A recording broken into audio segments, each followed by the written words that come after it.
When we have an event like we just had last week, dune grass really isn't going to do anything for the erosion because the dune grass is for wind driven. This was water, wave action. You can't do anything unless you have a jetty out there on the southern edge. Usually we can go 10, 12 years before we do replenishments, but we've had much more southeast winds over the last 3 years. So we're having to replenish these areas because some of it is encroaching on top of the seawall and we can't jeopardize the integrity of the seawall. Hughes Avenue is one of our major areas where we've lost every bit of the sand at that location.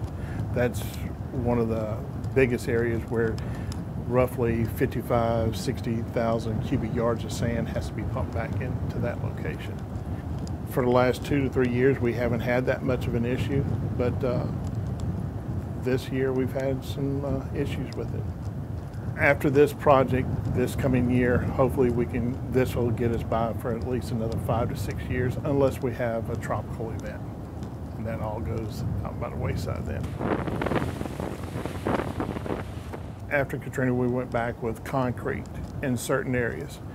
That helps tremendously, but we can only go to a certain depth below the surface. We try to have at least 4 or 5 steps showing where we can.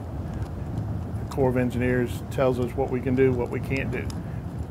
We can't go 9 steps. We can't go 10 steps. If we have a high water event, it could undermine the seawall, then you're going to lose the highway. That's the primary reason why the sand was pumped in, is to protect the seawall. We had it all done in a 3-day time period when we had winds 35, 40 miles an hour 2 months back. Mother Nature, in 3 days with those winds like that, everything we did in 8 months' time was gone. So we have to start all over again. We got 26 miles.